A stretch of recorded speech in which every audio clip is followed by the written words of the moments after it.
de consumidor final, você pode variar as metodologias de secagem que serão empregadas.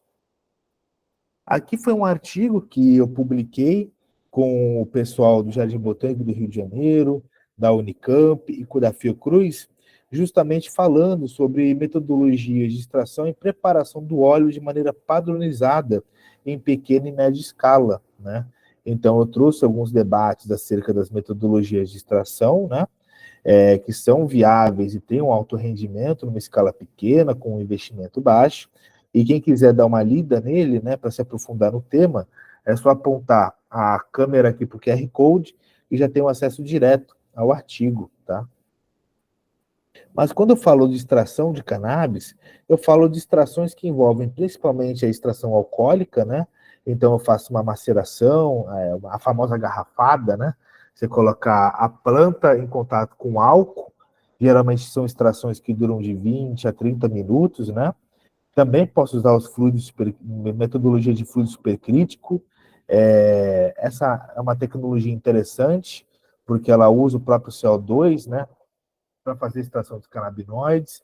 Ela tem um rendimento interessante, inclusive tira a etapa de filtração, né, e evaporação de solvente, porque é dióxido de carbono, então ele sai no ambiente, né. No entanto, essa é uma tecnologia muito cara para ser aplicada e, em comparação com o rendimento e escalabilidade, né, a extração hidroalcoólica é muito mais barata e viável de ser realizada, tá? Tem alguns poréns que eu vou adotar aqui com vocês ali, depois que é o pós-processamento, né? Mas o fluido supercrítico é o caminho mais rápido para você ter um extrato puro, com alta concentração, né? E de maneira prática, né? A grande dificuldade dele é a viabilidade financeira para usar o maquinário, né? A metodologia por ultrassom também é interessante, ela garante altos rendimentos, né? No entanto, isso numa pequena e média escala é bacana, que o equipamento é barato, não é difícil de se manusear, né? Mas numa larga escala, né, de você fazer uma extração na ordem de quilos, aí você dificulta um pouco, porque o ultrassom ele envolve a utilização de energia, né? E se você deixar essa energia focada num único ponto ali do álcool, por exemplo, você vai ter uma alta geração de radicais livres. Então, você vai ter que ter alguma metodologia de recirculação do solvente para evitar essa formação de radicais livres. Então, assim, numa pequena escala, a ultrassom é uma tecnologia mais interessante, né? Numa escala maior, a extração alcoólica ela se mostra mais interessante do ponto de vista custo-benefício, tá? Depois que você faz essa extração, você vai ter a planta e o álcool, né? Obviamente, os princípios ativos vão estar ali no álcool, então você tem que fazer essa filtração, né?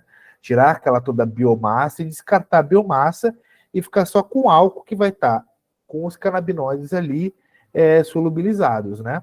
Então você pode usar diversas metodologias de filtração, tá? Geralmente tem filtros industriais, né? Que são carcaças com cartuchos. Tem algumas metodologias de filtração que também acabam sendo em filtro bag, filtro nylon, né?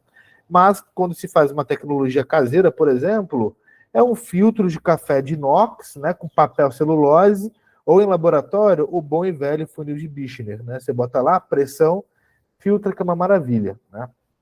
Aí isso vai variar dependendo da escala e do recurso que você vai ter. O sistema de evaporação, você vai ter os rotoevaporadores, né?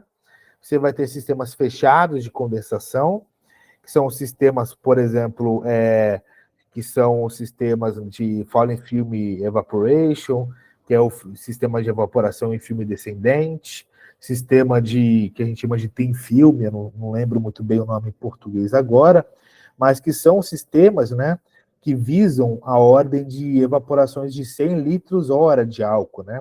Ou seja, você estaria evaporando praticamente 10 quilos de extração por hora, ou seja, é uma perspectiva industrial, né? Então, esses tipos de sistema de evaporação são numa escala muito grande. Né?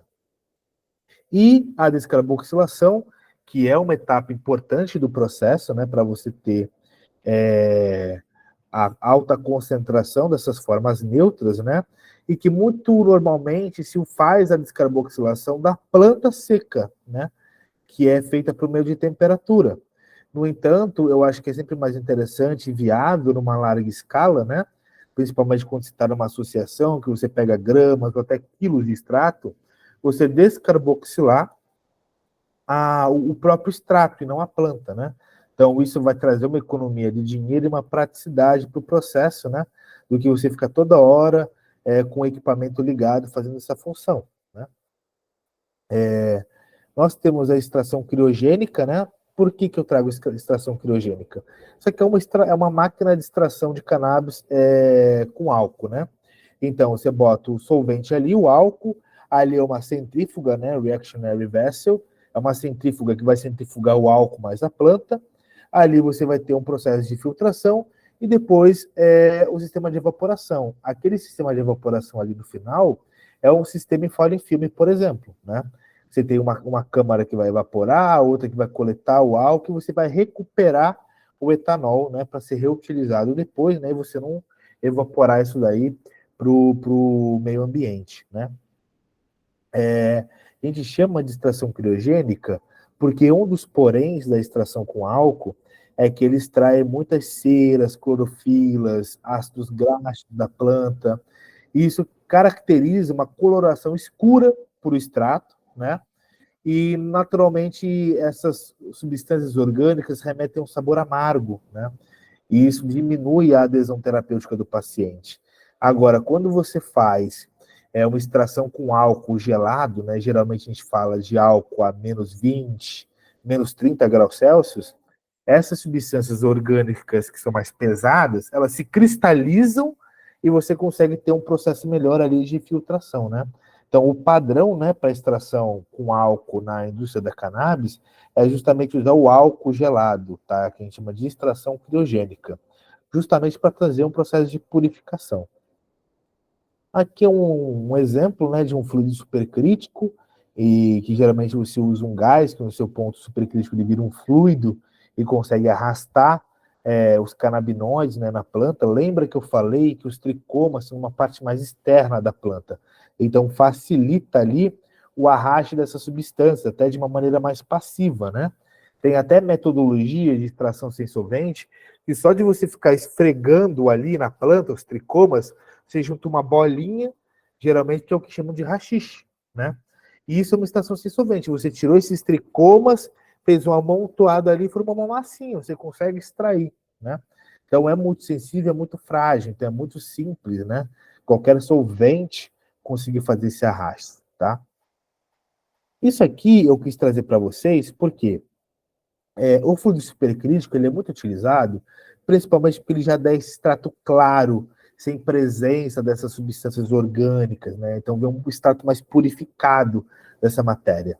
Então, o que a indústria da cannabis acaba utilizando, né, empregando, e isso é até inclusive algo que eu estou implementando lá no laboratório, é a destilação a vácuo do extrato, porque você consegue destilar, né, o extrato que está lá cheio dessas matérias orgânicas, vegetais, que não fazem mal para a saúde, né? Mas dão um aspecto, né? Diminui a propriedade organoléptica, né, do produto, e você faz essa destilação a vácuo e você consegue coletar somente os canabinoides. Então você faz uma purificação de pós-processamento, né? E que, de novo, é ainda mais barato e mais versátil do que você usar um fluido supercrítico, né? Então, para quem tem o interesse até de procurar isso, tá, gente? O nome ou é destilação a vácuo de caminho curto ou short pad distillation, que é o que vocês mais vão encontrar, né, aí, porque quem mais faz isso é os estadunidenses, né? Tá aqui um exemplo, né? Na esquerda, a extração hidroalcoólica, né? Quando não tem nenhum tipo de pós-processamento, vocês veem que é bem escuro, né? Que nem eu falei para vocês, tem uma alta concentração de matéria orgânica aí, né? Agora, olha na direita como que fica o extrato depois, né? Ou pelo fluido supercrítico, ou depois de passar por esse processo de destilação. É o melzinho, né? Ele fica cor amarelada, uma cor dourada. Eu já vi, inclusive, extrato praticamente transparente, né? Dependendo do nível de qualidade da destilação. Então, é uma dica muito boa para quem tem a intenção de trabalhar no âmbito de produção da cannabis, tá? Os terpenos também são possíveis de serem extraídos, né, na cannabis. A gente usa uma destilação por arraste a vapor d'água, né? Aí a gente deixa a planta em contato com a água, ou a água pode estar num recipiente diferente da planta, cujo vapor dessa água vai passar pela planta, né? E aí esse vapor, depois que passou pela planta e arrastou essas substâncias aromáticas, perfumadas da planta, ela vai estar em formato volátil, né? Vai ser um gás, uma nuvem, né? Um vapor, e ele vai passar por um condensador, né? Aí eu estou usando um aparato de Clevenger, né? Mas passando pelo condensador, né? Que vai estar resfriado, esse vapor vai se condensar, né? E vai começar a gotejar. Embaixo vai estar a água, né? Que evaporou, que é o hidrolato, que a gente chama, né? Eu posso coletar, tem finalidade cosmética, por exemplo. E ali em cima fica concentrado os terpenos, que é o óleo essencial da planta, né? E que também tem interesse medicinal, né? Principalmente na vertente de aromaterapia, mas tem uma boa parte de metodologias de extração italianos, né? Que faz a extração dos terpenos, né? Da cannabis, depois extrai os canabinóides, porque os canabinóides majoritariamente não são retirados nesse processo, e depois adiciona o terpeno no óleo final para ter um produto com alta concentração de terpenos e canabinoides, né? Do meu ponto de vista técnico, isso é um pouco inadequado, porque tem alguns terpenos, como alfa e beta-pineno, que são altamente corrosivos nas mucosas, né? Mas acaba sendo uma das metodologias que acabam sendo estudadas e empregadas, né? E, inclusive em farmácias magistrais lá na Itália, tá? O governo italiano tem um manual ali de como que se faz a extração e titulação dessas substâncias, né? Aí aqui é um destilador, né? Com com um calibre maior, né, mais na vertente industrial, e aí é um de cobre localizado à direita, justamente porque também tem alguns cultivos caseiros, né, cultivos em baixa escala, que conseguiriam utilizar equipamentos menores, né. Aqui é o processo de descarboxilação, né. João, como que você faz esse descarboxilação, que eu nunca acerto o nome, né? Isso geralmente é um processo que, quando eu aplico temperaturas, né, mais elevadas, geralmente dentro de 110 a 145 graus Celsius, eu consigo fazer essa retirada do grupo carboxila, do ácido canabidiólico para o canabidiol, do CBGA para o CBG e por aí vai. Então, geralmente, né, durante o processo de extração, né, ou ao final dele, se for no caso do extrato, você tem que submeter ou a planta ou o extrato a temperaturas mais elevadas, tá? Para você fazer essa descarboxilação, porque só a evaporação, né, que está a 80, 70 graus Celsius, não é o suficiente para transformar todas as formas ácidas que estão ali presentes no extrato na sua forma neutra. Então, essa etapa ela é muito importante de ser executada no momento da extração, e ela é basicamente uma temperatura dependente.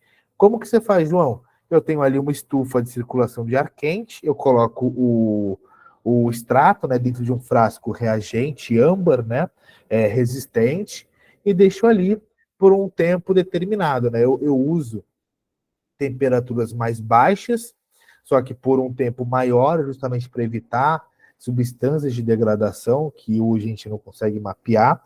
E eu deixo ali um tempo, que geralmente são 120, 150 minutos, para ter total descarboxilação da forma ácida para a forma neutra, tá? Geralmente esse é um fluxograma de extração que se é adotado, né?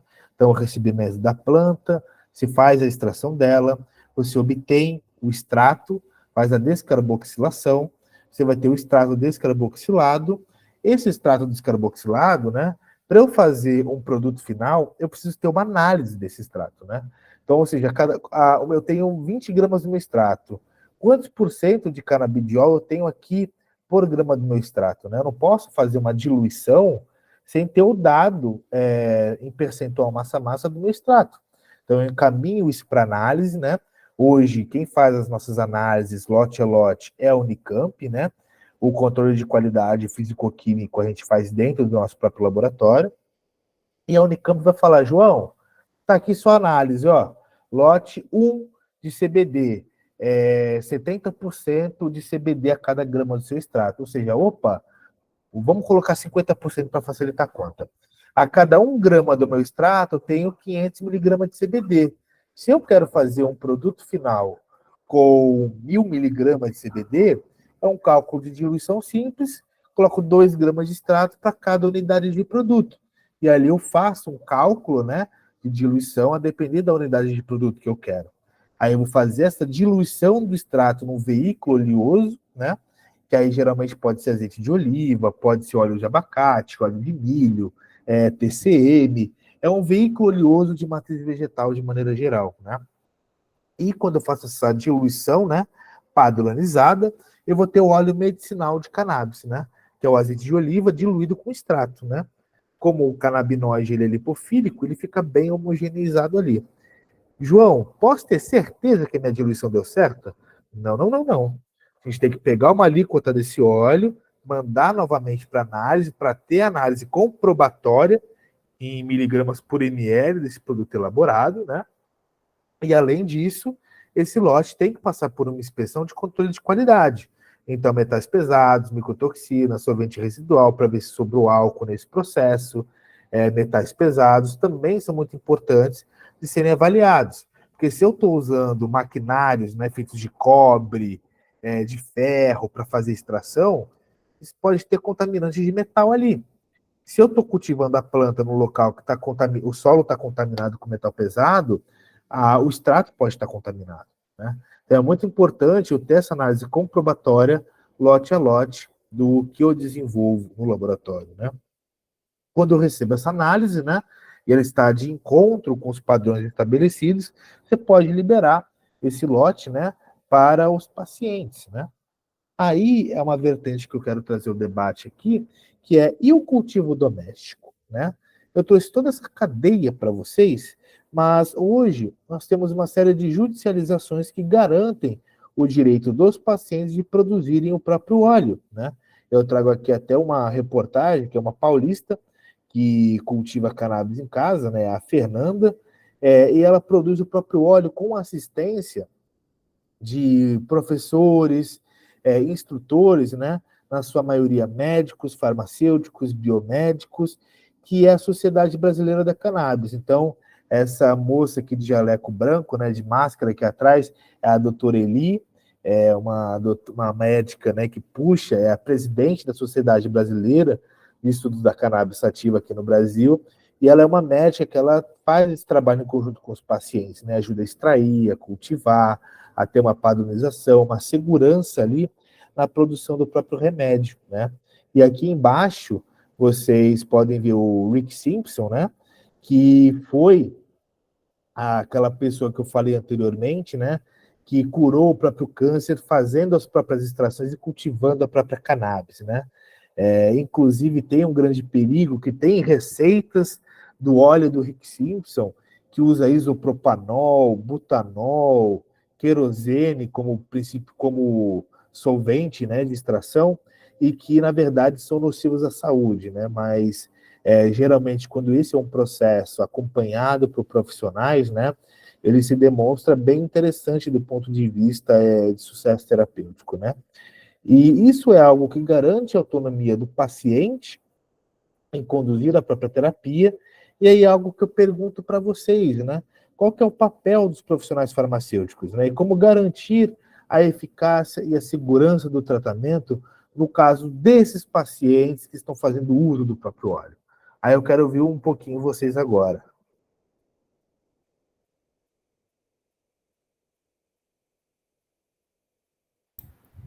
Boa tarde. Eu acho o seguinte, que se eles fazem o próprio óleo, pelo menos na primeira vez que eles fizerem, eles deveriam ter algum controle de análise, nem que fosse gratuito ou conveniado com alguma pessoa para ver o que realmente ele está usando, a dosagem que ele está usando, porque dependendo das condições do solo, da temperatura de colheita, de como ele secou a planta, tudo isso vai interferir, de que tipo de veículo ele usou para extração, tudo isso interfere. Maravilha. Mais alguém?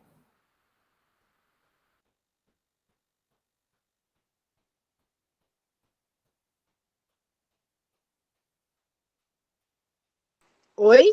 Oi, Rosana. Oi, querido. Olha, eu penso que existem várias maneiras ou vários enfoques de colaboração de nossa parte. Como em outros tratamentos quaisquer, também penso eu que também com o uso da cannabis, favorecer a adesão ao tratamento de maneira correta é ter um acompanhamento mais próximo do paciente, do familiar. É como se fosse a primeira anamnese, logicamente, o médico que faz, né? Por questões éticas, até a gente não poderia participar, acredito eu. Mas num segundo momento, sei lá, um mês depois, um esclarecimento, tirar as dúvidas desse paciente, de seus familiares que o acompanham ou até o medicam, né? Quando é uma pessoa que não tem autonomia. Então, assim, é uma das maneiras, mas eu vejo. Touro brabo. Oi? João? Eu estou ouvindo. Ah, tá, desculpa porque entrou uma voz aqui. Não, eu penso que existem outras que a gente pode também pensar no sentido de somar enquanto equipe multidisciplinar. Mas isso da adesão, tirar as dúvidas, acompanhar um pouco mais de perto o acolhimento aos pacientes e às famílias.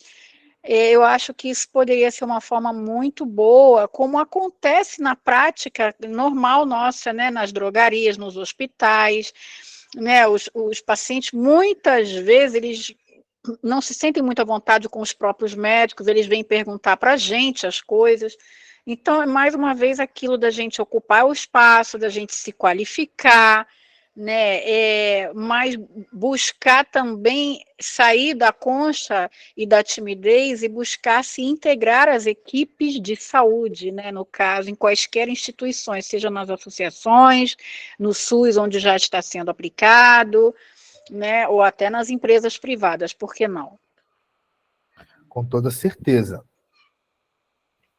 Mas vamos lá, então, para dar prosseguimento, justamente para pegar aquela colocação, né? Aqui. Tem alguns laboratórios, né? No Brasil, que fazem essas análises de acompanhamento, né? Dos produtos à base de cannabis elaborados de maneira artesanal por pacientes, né? Aqui foi um artigo publicado pela professora Virgínia, na Revista Brasileira de Farmacognosia, e ela tem um projeto, tinha, né? Agora ele não está mais operante, que era o projeto Farmacannabis, que fazia o acompanhamento desses pacientes que tinham essas autorizações judiciais e fazia a análise, né, dos produtos utilizados por esses pacientes, né? Então é um artigo muito interessante e são projetos de extensão oferecidos pelas universidades que garantem um apoio à sociedade, até porque ter um equipamento analítico, a manutenção de um equipamento analítico, mão de obra para fazer uma análise HPLC, ela é muito complexa, um ponto de um paciente por si só não conseguir analisar, né? Eu tinha o projeto Farmacannabis da UFRJ, mas que ele não funciona mais, né? Ele se encerrou. No entanto, a gente tem o Centro de Informações Toxicológicas da Unicamp, que faz esse trabalho com pacientes que têm o habeas corpus, né, que tem autorização judicial. Então, é feita análise, né? Tem outras universidades também, no Brasil afora, mas que eu não tenho conhecimento de todas, né? Mas boa parte das universidades faz esse acompanhamento, né? E essa análise dos produtos elaborados pelos pacientes.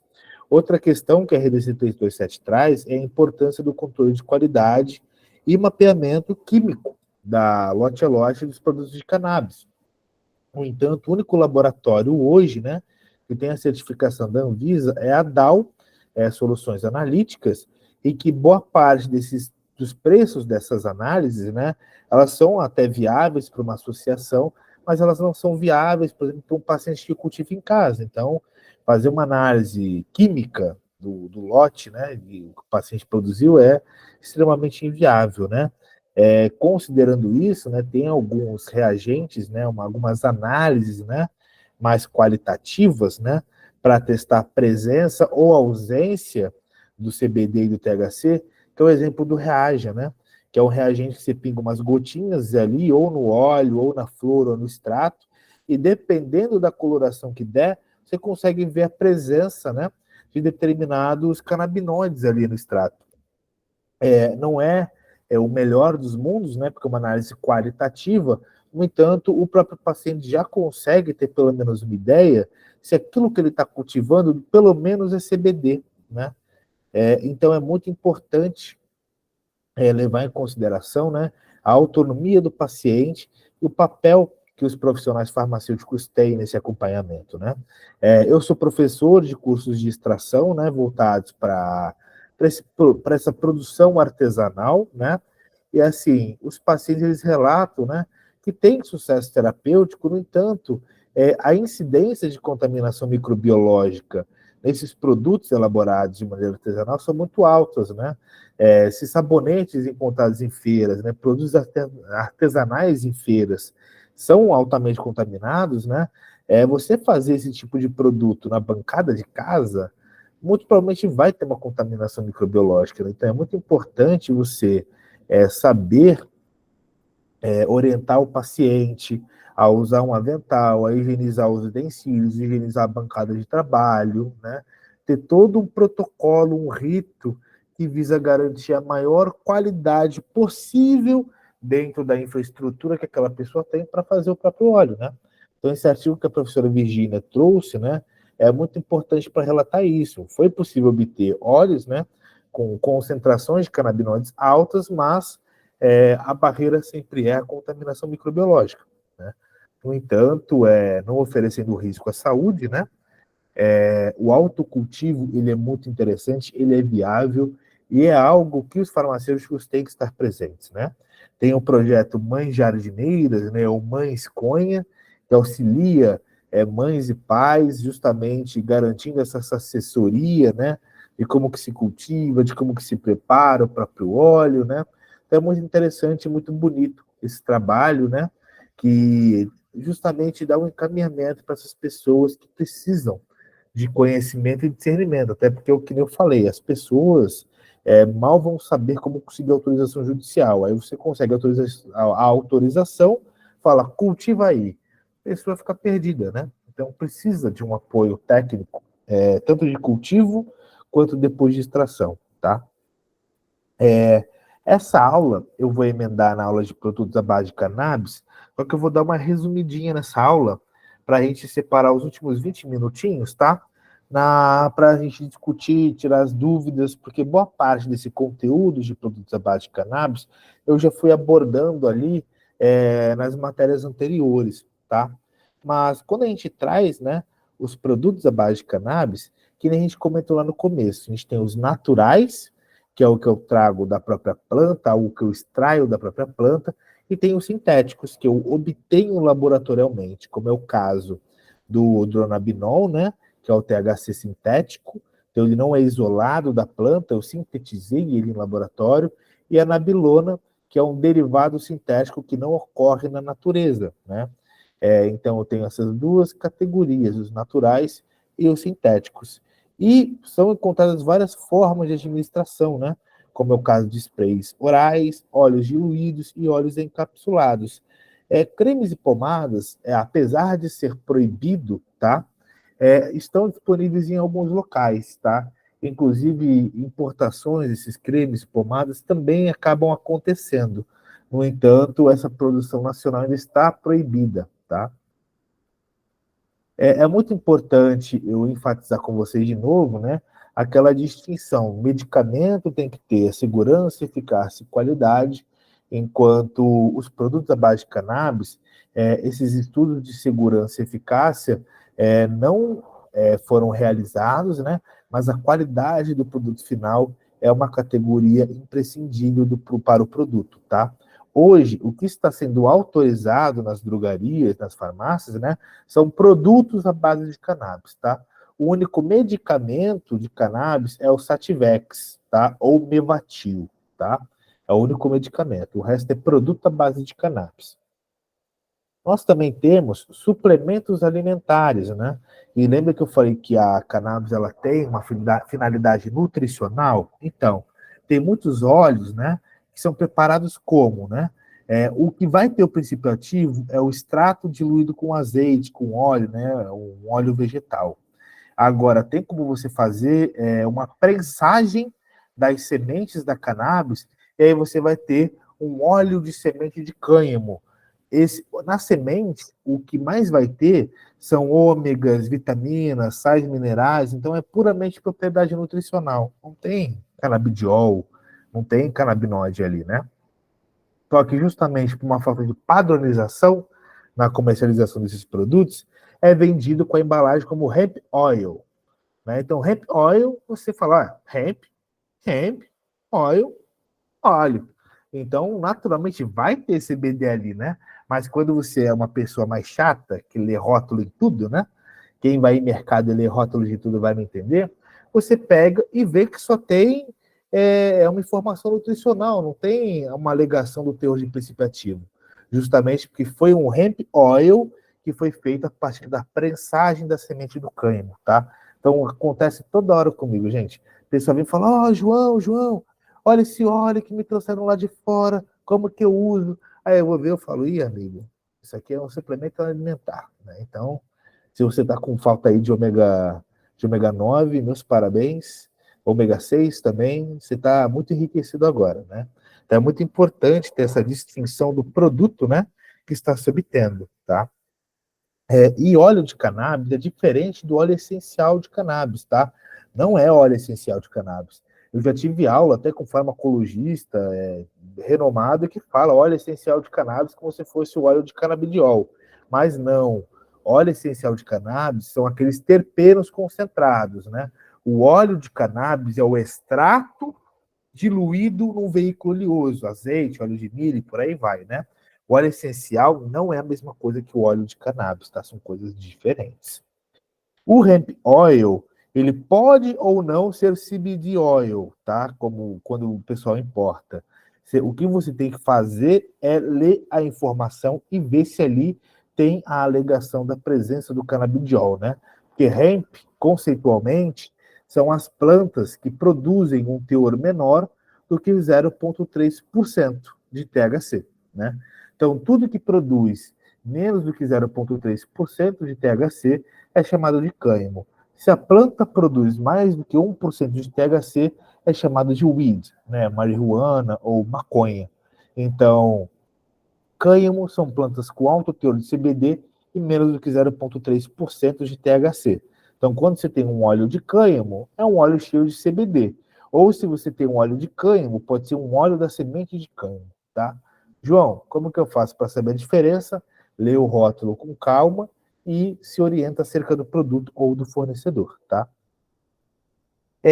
Nas farmácias, nas drogarias, né, a gente consegue encontrar o canabidiol da sua forma isolada, né? Que é empregado em diversas condições, como epilepsias, ansiedade, depressão. E o grande problema, né, desse canabidiol isolado é que ele tem um alto custo associado na sua obtenção, né? Então, é muito caro hoje a terapia com canabidiol isolado, né? E boa parte das pesquisas apontam, né? Eu vou trazer uma meta-análise para vocês, não está nesse slide, mas está no próximo, que fala justamente que o uso, né, do extrato de cannabis, né, como está chegando nas drogarias hoje, né, o extrato de canabidiol a 0,2% de THC, ele é mais promissor para tratar as doenças quando o canabidiol é utilizado isoladamente. Só que isso não é uma regra, tá, pessoal? Lembra daquela individualidade biológica. Eu já peguei pacientes que usaram canabidiol isolado e ficaram muito mal, quando passaram para o estado da planta reviveram, e peguei pacientes que usaram canabidiol isolado, inclusive para tratamento do transtorno de espectro autista, e conseguiram ter respostas maravilhosas com canabidiol isolado, tá? Então, de novo, é inclusive o que a colega relatou aí. Até dependendo da marca, você vai encontrar respostas terapêuticas diferentes. Por quê? Cada um tem uma forma de trabalhar. Eu trabalho com uma variedade de canabidiol. Então, na minha prática, né, lá na PEP, a gente tem 2 óleos de canabidiol diferentes. Um da variedade Halitsu e um da variedade Doctor. Os dois são 33 miligramas por ml. Tem pacientes que usam o Doctor e se sentem muito mal, enquanto tem pacientes que usam o Halitsu e só conseguem ter resposta terapêutica positiva com o Halitsu. Mesma dosagem, perfil de THC praticamente idêntico, mas é uma particularidade, né, que a gente consegue observar na prática. Inclusive, tiveram pacientes que não se deram bem nem com outro óleo, quando foram para outro local ou começaram a usar o industrial, se deram muito bem, e vice-versa, né? Estavam no industrial, estavam muito mal, quando passou para o nosso, ficou ótimo, ficou excelente. Então, é muito importante compreender essas particularidades que, gente, de novo, se remete a todo aquele metabolismo e particularidades que eu trouxe para vocês, tá? A gente também tem o THC isolado, né, como foi o caso do Dronabinol, né, o Marinol também, vai depender do local de registro, que ele trouxeram ele majoritariamente, né, para tratar patologias como glaucoma, náusea, insônia, síndrome de Tourette, anorexia e entre outras patologias, principalmente de cunho inflamatório, né? E essa substância sintética foi engraçado porque evidenciou ainda mais o preconceito associado com a planta, né? Por que a indústria resolveu fazer a síntese, né, do THC? Porque os pacientes que tinham câncer faziam uso da planta, né, para fazer o controle dos efeitos adversos da quimioterapia. E com essa resposta positiva, identificando que era o delta 9, né, THC, que trazia essa melhora, a indústria falou: opa, eu vou fazer um medicamento à base dessa substância e vou ofertar como terapia coadjuvante, né? De novo, a indústria faz o que há mais de anos ela faz, né? Que é pegar o que é produzido na natureza e ela mimetiza isso no laboratório. Só que, para surpresa de todos, né? O THC sintético ele não tinha respostas terapêuticas tão interessantes quanto o THC feito a partir do extrato da planta, né? E isso vem justamente por causa daquela particularidade, né, de fácil adaptação do sistema endocannabinoide a essas substâncias. Então, o paciente usava o Marinol, passava um tempo ele tinha que aumentar a dosagem, passava um tempo ele tinha que aumentar a dosagem. E isso naturalmente trazia uma maior incidência de efeitos adversos. E quando você utilizava isso a partir do extrato, né, ou até a partir do próprio fumo, você tinha respostas terapêuticas mais interessantes, justamente porque você tinha o canabidiol, outras substâncias bioativas ali, que faziam esse efeito antagonista, o efeito competitivo, e aumentavam a tolerabilidade da substância, né? Então, o Dronabinol foi uma cópia que a indústria fez da natureza e que, apesar de ser comercializado até hoje, né, não é tão interessante quanto utilizar um produto natural, né? Aqui é um exemplo da nabilona, né, que é um canabinoide sintético. Como eu mencionei anteriormente ali com vocês, o Cesamet é interessante porque você consegue usar doses até 4, 5 vezes menores do que o THC, né?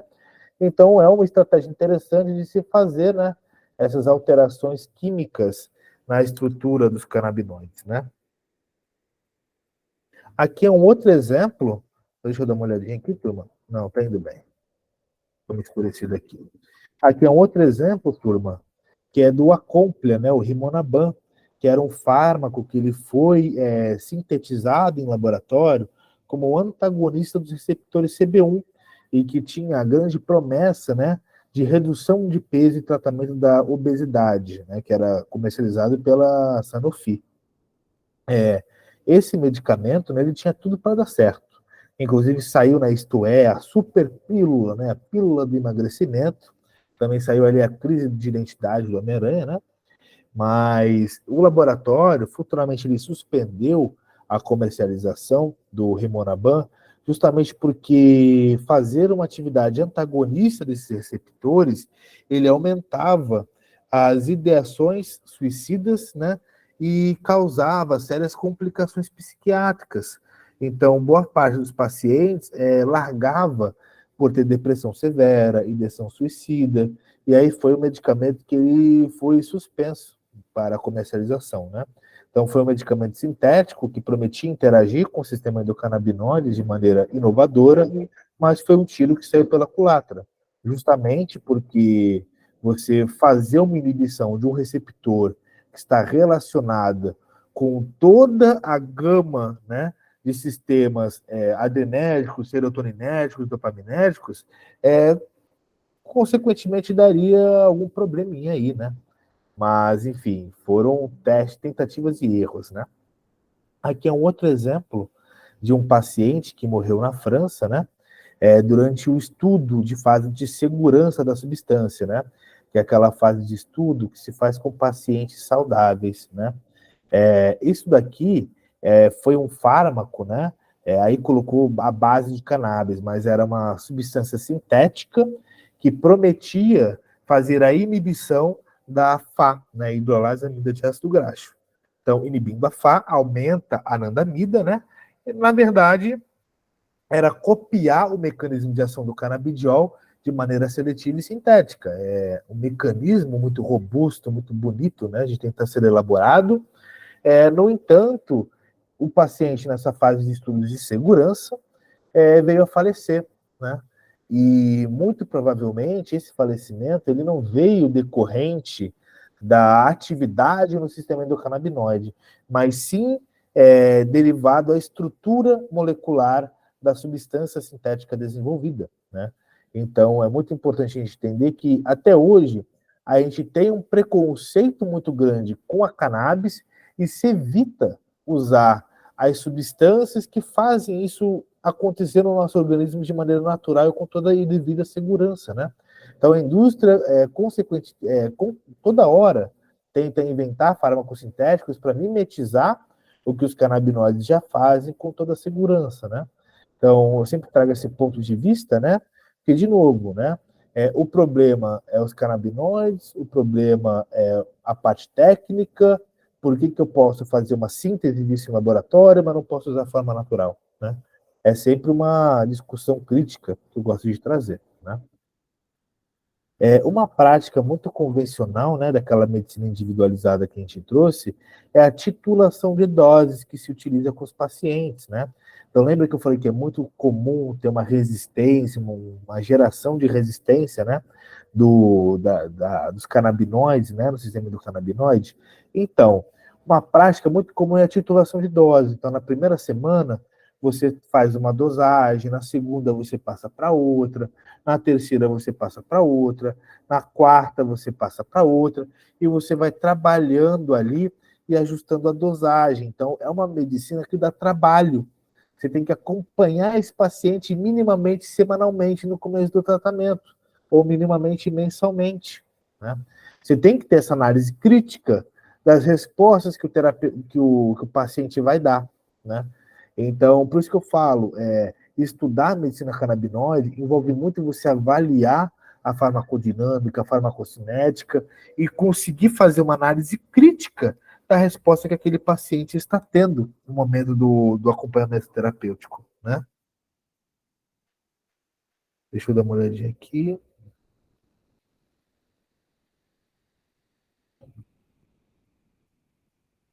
Vamos lá, então, gente. Então, até na própria bula do Sativex, que é o medicamento registrado, né? Porque sempre que eu dou aula para médico, eles falam, não, mas qual que é a relação miligrama para quilo? Não, me passa aí quantos miligramas de CBD eu dou para cada quilo. E eu falo, olha, tem que fazer um processo de titulação. Não é muito bem assim, né? Aí o pessoal acha que é má vontade, né? Aí, quando a gente traz até as próprias referências que vem nas bulas de medicamento à base de cannabis, né? Você tem um processo de titulação de dose. Então, o Sativex é um puff. Então, você vê aí o número de pulverizações, né? Que ele traz no dia 1, no dia 2, no dia 3, até o 14º dia. Então, é um processo natural e, como eu falei para vocês, dá trabalho, né? Então, você tem que ter conhecimento do assunto, ao mesmo tempo que você tem que ter uma paciência e uma sensibilidade em trabalhar com o paciente, né? Nós temos os produtos balanceados também, que são óleos que vão ter tanto o CBD quanto o THC, né? Lembra que eu falei que o CBD ele tem esse efeito protetor em relação aos efeitos adversos do THC? Então, geralmente esses produtos balanceados têm como principal princípio ativo o THC, e o CBD entra como um protetor, né? Inclusive é muito interessante todo mundo discutindo CBD, canabidiol, meu Deus, trema, canabidiol. E, pô, tem um medicamento que está registrado no Brasil e tem THC, gente. Então, quando falam THC está legalizado, tá nas farmácias e para quem tem dinheiro. Porque vocês, colegas de drogaria, amanhã cheguem aí no serviço de vocês e procurem Mevatil, né? Vejam o preço desse medicamento, né? E a gente caracteriza, né, os produtos balanceados, né, como o THC dominante, quando a razão de THC para CBD é maior ou igual a 5:1, e o contrário também para CBD, né, quando o CBD para THC é maior ou igual do que 5:1, e balanceados quando essa razão, né, é menor ou igual a 4:1 ou 1:4, né? Aqui são alguns preços que eu trago, tá? Muito provavelmente estão desatualizados, né? Porque isso muda mês a mês. É uma tentativa que a indústria traz, né? De uma maneira muito positiva, é diminuir cada vez mais o custo, né? De acesso a esses produtos. Um exemplo até o canabidiol da Praxe Dona Dulce, que antes só tinha o 200 miligramas por ml, e depois lançou o 50 miligramas por ml, e depois lançou o 20 miligramas por ml, né? E a maior parte dos pacientes que eu conheço usa o 20 miligramas por ml, e que assim, imagina esse paciente que precisava do de 20 miligramas, tendo que pagar o de 200, né? Então, aí é um elogio até que eu faço para a indústria, que trouxe uma viabilidade, né, de acesso a esse produto. Ainda está caro, né? Mas ainda assim é uma pequena vitória que a gente tem que comemorar e parabenizar. A gente tem alguns outros produtos, né? Como são esses que estão aí em último lugar, que são a base do extrato, né, de cannabis também. E geralmente esses extratos, tá, que são autorizados, são extratos que têm um alto teor de CBD e tem que ter menos do que 0,2% de THC, tá? Ou seja, menos do que 2 miligramas por ml de THC na sua composição, tá? Esses são os extratos à base de cannabis que estão sendo autorizados para dispensação nas farmácias, tá? E quando tem os produtos com menos do que 0,2% de THC, pode ser feita a prescrição, né, no receituário do tipo B. Agora, se tiver mais do que 0,2% de THC, né, como é o caso do Mevatil, por exemplo, aí é em receituário do tipo A, tá? Isso aqui é algo para vocês ficarem muito bem atentos, tá, turma? Porque aqui eu trago um exemplo do extrato vegetal de cannabis sativa, 200 miligramas por ml. Só que aí quando você vai avaliar a informação técnica do produto, é um produto padronizado a 5%, ou seja, 50 miligramas por ml de CBD. Então, o que tem ali é 200 miligramas por ml do extrato. Só que esses 200 miligramas por ml do extrato é um extrato vegetal padronizado a 5%, ou seja, é um produto que tem 50 miligramas por ml de CBD. Então, toda hora vem médico e erra a prescrição, né? Não dá problema na farmácia, geralmente, eu acredito que não, né? Quando eu estava na drogaria ainda não tinha esse volume de pedidos, mas é importante os médicos estarem atentos, né, à informação técnica do produto, que é um fitoproduto, né, ele leva em consideração a presença de extrato vegetal e também a presença do seu fitomarcador, né. Aqui foi um estudo, né, uma meta-análise, que avaliou a segurança e eficácia de extratos purificados de CBD em comparação com canabidiol isolado, no tratamento de pacientes com epilepsia refratária. Olha que interessante, turma. Pacientes tratados com extratos purificados fizeram mais relatos sobre melhoras em comparação com pacientes que utilizaram CBD isolado. No entanto, apesar desse maior volume de relatos, né, não houve uma significância estatística na eficácia desse produto no tratamento das epilepsias. Mas, mesmo tendo uma eficácia parecida, pacientes que utilizaram os extratos utilizaram menores doses terapêuticas. Então, vocês veem aí que é praticamente doses 4 vezes menores, né, do que comparados com o isolado, justamente por esse efeito sinérgico entre essas substâncias que estão no extrato. Esses pacientes tratados com os extratos relataram menos efeitos adversos moderados e severos em comparados com os isolados, né? E muito disso vem majoritariamente pela presença, né, de várias substâncias que estão ali presentes no extrato da cannabis, né? Por mais que sejam concentrações minoritárias, menos do que 0,2% a 1%, são substâncias, né, que têm uma atividade sinérgica. Ou seja, se eu tenho 400 substâncias ali, algumas delas vão poder estar potencializando ou atuando em diferentes sítios terapêuticos, né? Então, isso a gente chama de efeito entourage, né? Que é um efeito comitiva, um efeito sinérgico, muito conhecido nos fitoprodutos. E hoje já se subdivide, né? O efeito intraentourage, que é o efeito sinérgico entre os canabinoides entre si, né? Do CBD com THC, com CBG, com CBDA, com CBN. E lembra que intra vem de dentro, né? Então, no próprio grupinho, canabinoides. E tem o efeito interentourage, que é o efeito dos canabinóides com as outras classes terapêuticas, como flavonoides, terpenoides, alcaloides, e por aí vai, né? Para quem tem um interesse em se aprofundar nesse efeito sinérgico, né? De novo, aponta a câmera aqui para o QR Code, vocês vão ter o acesso direto lá para o artigo, tá? Mas essa referência de Ferber e colaboradores. Nós temos os óleos de associações, né, como produtos disponíveis no mercado. Novamente, eu sou da PEP, mas eu trago esse conteúdo de maneira didática, sem qualquer viés mercadológico, propagandista, tá? Eu coloco aqui a PEP, Curando Ivo, a Abraça Esperança, que hoje é a maior associação do Brasil, né? Tem a Maria Flor, Ama-me, e entre outros, né, que trabalham de acordo com a sua forma, né? E as associações, né, como eu contei no começo da aula, elas surgem justamente devido a essa falta de disponibilização e acesso a esse tipo de material, né? E aqui é um artigo bacana que eu trago, né, dos efeitos que o proibicionismo tem, né? Que aqui foi um estudo que avaliou, né, a composição e o uso de extratos de cannabis, né, na epilepsia infantil em comunidades australianas, né? O extrato de cannabis era proibido, né? Não sei como está a situação agora na Austrália, mas era proibido na Austrália. E as mães que tinham os filhos, né, com epilepsia não deixavam de olhar a cannabis como um recurso terapêutico, né? Eu não sou pai ainda, né? Mas quem é mãe, eu sei que derrubaria o mundo. Se tiver que sair na pancada com Deus para ajudar o próprio filho, vai fazer isso. Mãe é mãe, entendeu? E essas mães, elas procuravam esses extratos no mercado paralelo. Então, compravam o material sem qualquer tipo de rastreabilidade, sem qualquer tipo de marcador de qualidade, né? E o que esses pesquisadores fizeram foi analisar a composição e a metodologia de utilização, né, que esses extratos estavam sendo feitos nessas crianças. E pasmem, as mães compravam, acreditando que tinha um alto teor de canabidiol para tratar a epilepsia, e eram extratos com mais de 80% de THC. Né?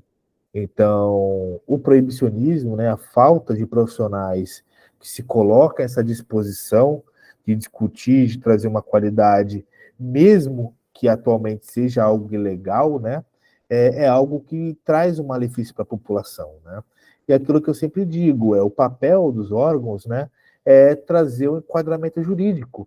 Mas se você estiver trabalhando dentro da sua ética profissional e do que a sua profissão preconiza, né, você não tem o que esconder, né? Tanto que eu trabalho na PEP já faz 2 anos e meio e eu nunca fiz questão de esconder nada, né? Então não foi o conselho de farmácia que veio em cima do João, em cima da PEP, ver o que estava acontecendo. A gente que marcou uma reunião com a diretoria e falou, olha, vamos conversar sobre cannabis? A gente está fazendo isso, estamos fazendo dessa forma, e a gente foi super bem recepcionado, né?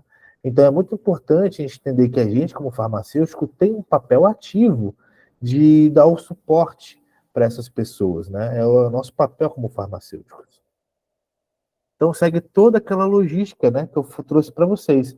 Dosar o teor do extrato, fazer o cálculo de diluição certinho, baseado no resultado do extrato, ter o óleo diluído, fazer análise desse óleo e ter total rastreabilidade e controle desses lotes, né? Aqui é um exemplo, né? Novamente, sou da PEP, então eu trago algo para vocês terem em mãos, né? Não só ficar no blá blá blá, né? A vantagem de ter um profissional que está na prática é justamente trazer esses dados práticos, né? Aqui é um exemplo de um laudo, né? Cromatográfico que a Unicamp envia para a gente, e isso aqui foi de um extrato de Doctor, né? Um extrato que tem um alto teor de CBD. Chega assim a análise para a gente tem um percentual massa-massa, a gente faz um cálculo, então, de diluição e se faz o produto, né? Se gera o óleo, né? O nosso óleo, no caso, é padronizado para 33 miligramas por ml, né?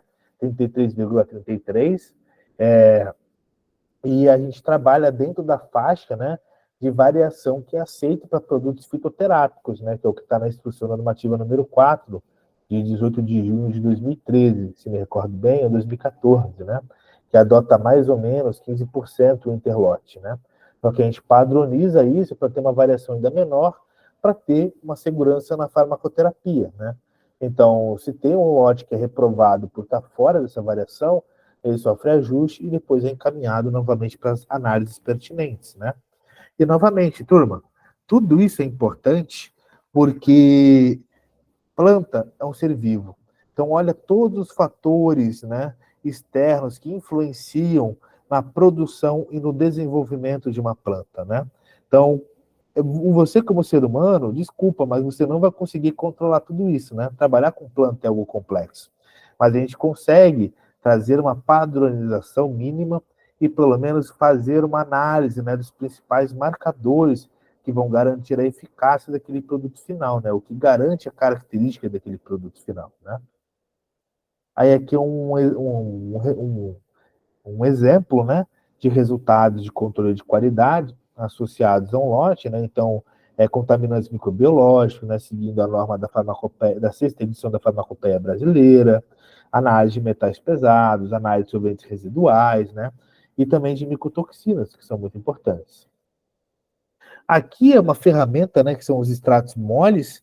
Antigamente as pessoas usavam esses extratos, tentavam, como é uma coisa viscosa, eles tentavam medir a tripinha em centímetros que sai da ponta da seringa para tentar trazer uma padronização, mas ainda assim era algo muito adequado, porque os extratos eles são muito concentrados, né?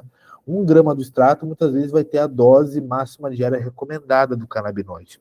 E por sorte, boa parte dos pacientes que faziam uso dessas seringas, né, eram extratos ricos em CBD. Então, o máximo que acontecia ali numa sobredosagem com CBD era a sonolência, né, diferente do THC, que numa dose alta é hiperêmese canabinoide, catalepsia, boca seca, né, estado eufórico e por aí vai.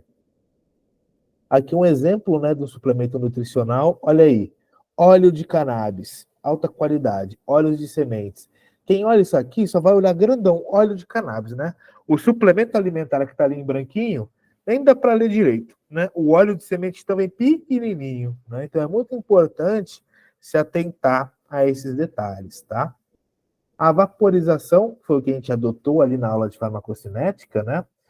Apesar de ser uma forma, uma via de administração muito interessante para o controle de crises, tem esse problema, né? Que é a padronização que se utiliza das flores, qual que é a origem que essas flores vieram, qual que é o dispositivo, né?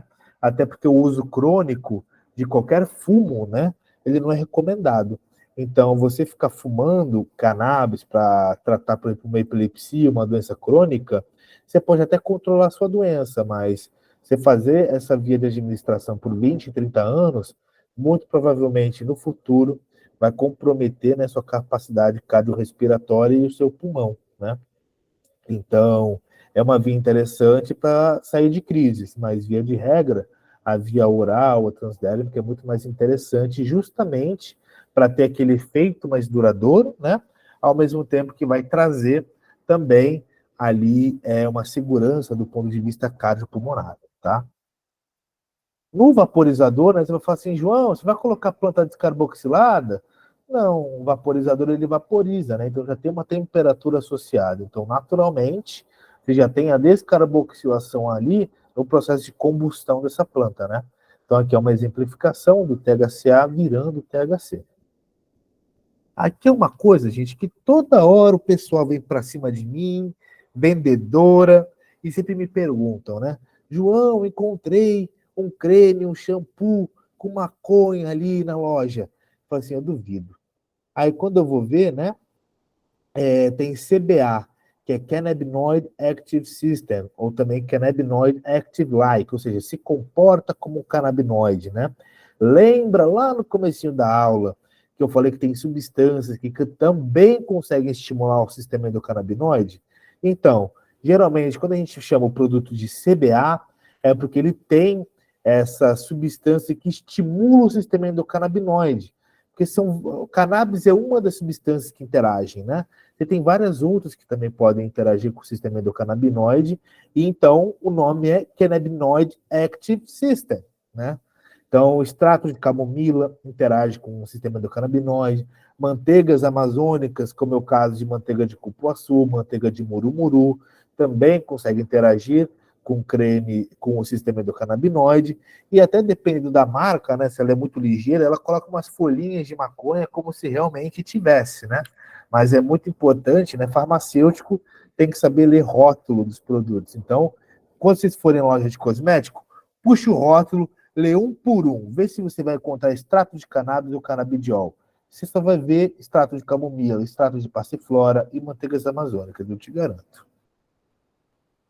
Nós temos os produtos encapsulados, né? Eles são interessantes, principalmente quando o paciente tem dificuldade, né, de fazer uso de gotas, só que eles não são muito comumente utilizados, né?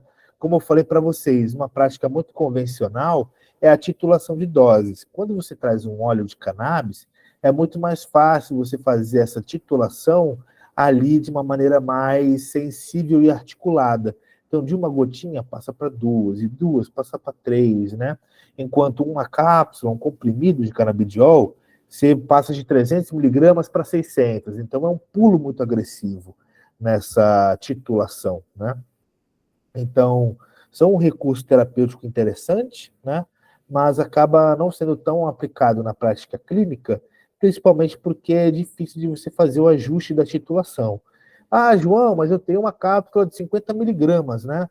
Olha, tem gente que prefere muito mais tomar gotinha do que cápsula. Imagina você chegar no final do processo de titulação e falar para o seu paciente que ele tem que tomar 10 cápsulas de 8 em 8 horas.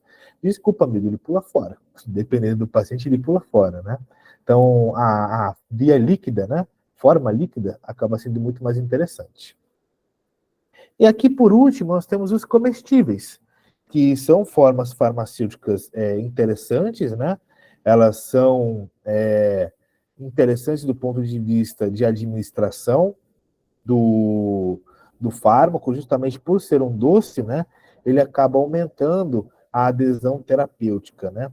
Mas, de novo, é o mesmo problema das cápsulas, né? Você trabalhar a padronização por meio de gummies, bombons, brigadeiros, é interessante, principalmente em pacientes psiquiátricos, né? Esse caso do paciente psiquiátrico que eu trouxe, ele fazia a manutenção, principalmente colocando extrato no brigadeiro para comer, né? Agora, do ponto de vista de pacientes, né, que tem que evitar essas formas farmacêuticas infantis, evitar o consumo de açúcar, que tem alguma forma de compulsão, né, esses comestíveis não são tão indicados, né? Então é muito comum você encontrar esses gummies de CBD, que nem tem gummies de melatonina, né, mas que acaba infantilizando o tratamento e é muito prejudicial, né? Principalmente porque estimula as crianças a fazerem uso, né? Então, boa parte das intoxicações que ocorreram em crianças, né? Principalmente com THC, foi porque o irmão, porque o pai, porque o tio pegou o biscoitinho lá e estava cheio de THC. A criança curiosa, né? Comeu vários ou comeu um extremamente concentrado e foi parar no hospital, né? Teve que ficar tomando soro, né? Vomitando. E, enfim, acaba sendo uma via de administração interessante, mas que sempre tem que ser muito bem avaliada, tá? Turma, eu encerro aqui, então, a nossa aulinha de hoje, né? Eu agradeço a todos pela presença, né, de estar junto aqui comigo nesse domingão. Eu deixo meus contatos aqui, tanto, né, e-mail quanto o Instagram, quem quiser acompanhar meu trabalho, assim como também o da PEP, né? Quem quiser ver o trabalho que é feito aqui no Rio de Janeiro, acerca de cannabis medicinal, e também deixo meu contato à disposição para todo mundo que quiser conversar, algo que a gente não tenha conseguido abordar aqui nesse curso, né? Ou pode me chamar no privado, ou se for uma dúvida de cunho coletivo interessante, né? Coloca lá no grupo, porque às vezes a sua dúvida pode ser a dúvida do colega, né? Então eu vou estar participando lá no grupo, né? E eu espero que a gente se encontre ainda nessas mobilizações, nesses debates que a gente vai trazer acerca da cannabis medicinal, né? Então sigam as redes sociais do Conselho Regional de Farmácia, né? A gente está querendo movimentar cada vez mais essa pauta lá, e a gente consegue acompanhar também todo o trabalho que o GTT for conduzindo nas redes do Conselho, tá? Muito obrigado, doutora Thalita, doutor Camila, toda a diretoria do CRF, por ter concedido esse espaço, né, para conversar com os alunos, e eu me coloco à total disposição de contribuir cada vez mais com a nossa classe profissional. Muito obrigado a todos. Aí, se quiserem, a gente pode bater uma bolinha das dúvidas que ficaram e finaliza.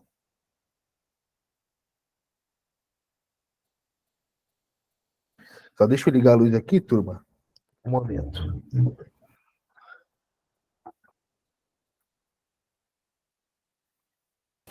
Já escureceu. João, Oi? só para poder complementar, a gente está falando aqui questão do custo, que é muito alto e coisa e tal, até por conta dos médicos não saberem exatamente, né, como prescrever. Inclusive, o trabalho de visitação médica dos laboratórios está muito massivo, estou recebendo muito representante na farmácia para perguntar de estoque.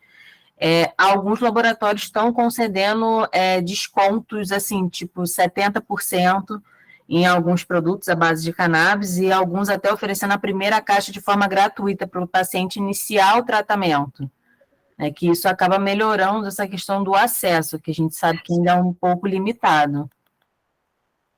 Eu fiquei sabendo que algumas oferecem a primeira unidade gratuita, né?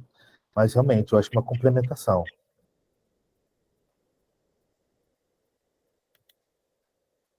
Turminha, vocês querem tirar uma fotinho para finalizar o dia? Vamos abrir Sim. a câmera? Vamos lá. Acho que todos podiam abrir isso. Vamos sim. Você tira o print, Thalita? Tiro, mas quem também puder, tira também, porque sempre é diferente, são rostos diferentes, não sei, quando a gente combina assim, sempre fica diferente. Quanto mais gente tirar, bota lá no nosso grupo, tá bom, meus amigos? Show. Deixa eu melhorar também minha cara aqui. Oi, Marcinha, Natália, Renata, Virgínia também tá aí, Glaucio também, Larissa. Ô, Aline, daqui a pouquinho a gente coloca o link do grupo do Zap aqui, meu celular tá lá dentro, eu me escondi aqui rapidinho da minha neném, a gente já coloca o link do grupo do Zap. João, fecha, eu acho que você podia fechar a sua apresentação, que aparece mais rostos, é a impressão que eu tenho, né, não sei se todo mundo vê assim também, não é ou não? Pode ser, deixa eu fechar aqui. Eu não estou nem me vendo, socorro. Parar a apresentação, pronto. Olha, agora eu tô vendo Glória, Rosana, Fabrícia, Denise. Talvez tenha alguns amigos que não estejam assim ouvindo a gente. Eu vou tirar print, vocês tirem também, tá, meus amigos? Espera aí, tô fazendo.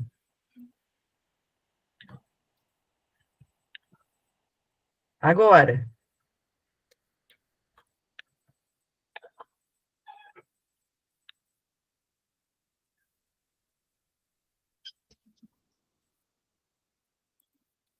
Vou tirar só mais um. Minuto. Minuto.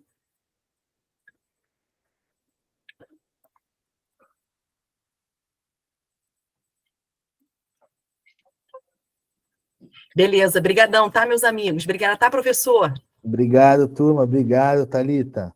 Excelente aula, João. Obrigada por tudo. Obrigado. Muito bom, João. Obrigada. Obrigada, Thalita, pelo mais um curso. Ah, muito legal, né? Assim, cada sábado, cada domingo, a gente tem o prazer de estar com um professor mais especial e cada vez com mais conhecimento, coisas tão diversas. Prazer em te ver aqui com a gente, viu, Virgínia? Giovana, uma amigona aí que também está cada vez mais acompanhando o Qualifarma junto com a gente. Um abraço a todos, Douglas, Thiago, viu, meus amigos? Bom descanso para vocês e uma semana abençoada para nós todos. Tá? Tchau, gente. Um beijo grande, com muito prazer que eu vejo você. Fique com Deus. Tchau, tchau. A Cris, a Glória, a Glaucia, a Thalita, Tchau, tchau. Lidiane. Tchau, bom Beijo, domingo tchau, para Glória. todo mundo. Bom domingo, meus amigos. Bom jantar. Beijo. Beijo, tchau. Tchau, tchau. Vou encerrar a gravação.